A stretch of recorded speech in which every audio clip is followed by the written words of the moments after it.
मेरे पापा 3 भाई बहन हैं, सबसे बड़ी बुआ और सबसे छोटे चाचा जी। लेकिन दुर्भाग्यवश एक सड़क हादसे में मेरे दादा दादी और चाची जी की मृत्यु हो गई। तब चाचा जी की उम्र लगभग 45 की रही होगी।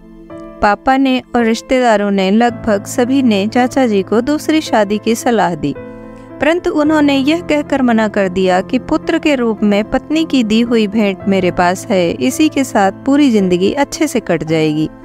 चाचा जी ने भैया को माँ और बाप दोनों का प्यार दिया। नमस्कार दोस्तों, स्वागत है आपका हमारे चैनल वन स्टॉप स्टोरीज में। आशा करती हूँ आप बहुत अच्छे होंगे। जब बेटा वयस्क हुआ तो पूरा कारोबार उसके हवाले कर दिया। स्वयं चाचा जी कभी अपने तो कभी दोस्तों के ऑफिस में बैठकर समय व्यतीत करने लगे।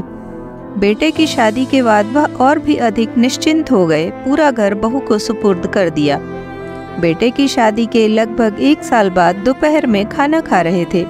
बेटा भी लंच करने ऑफिस से आ गया था और हाथ मुंह धोकर खाना खाने की तैयारी कर रहा था। उसने सुना कि पिताजी ने बहू से खाने के साथ दही मांगा और बहू ने जवाब दिया, पिताजी आज घर में दही नहीं है। खाना खाकर पिताजी ऑफिस चले गए। थोड़ी देर बाद बेटा अपनी पत्नी के साथ खाना खाने बैठा तो क्या देखता है, खाने में प्याला भरकर दही भी था। लेकिन बेटे ने कोई रिएक्शन नहीं दिया और खाना खाकर स्वयं भी ऑफिस चला गया।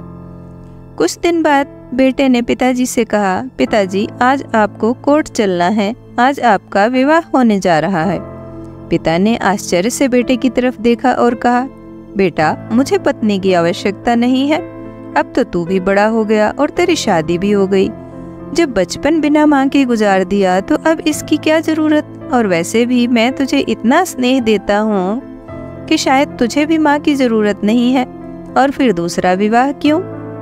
पुत्र ने कहा, पिताजी मैं अपने लिए माँ नहीं ला रहा और मैं ये भी जानता हूँ आपको पत्नी की जरूरत नहीं है, लेकिन आपको दही की तो जरूरत है ना। मैं तो केवल आपके लिए दही का इंतजाम कर रहा हूँ। कल से मैं और आपकी बहू किराए के मकान में रहेंगे और मैं आपके ऑफिस में एक कर्मचारी की तरह तनख्वाह लूँगा ताकि आपकी बहू को दही की कीमत का पता चल सके। बहू अंदर से सब सुन रही थी। उसे अपनी गलती का एहसास हुआ और उसने ससुर के पैर पकड़कर माफ़ी मांगी और तब तक नहीं उठी जब तक ससुर ने सिर पर हाथ रखकर आशीर्वाद नहीं दिया।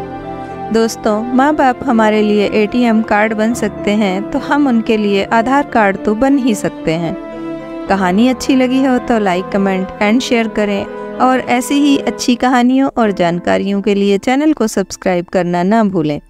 मैं आपसे फिर मिलती हूँ किसी अन्य कहानी या जानकारी के साथ। तब तक खुश रहें, खुशियाँ बांटें, अपनों का साथ और प्यार आपको हमेशा मिलता रहे।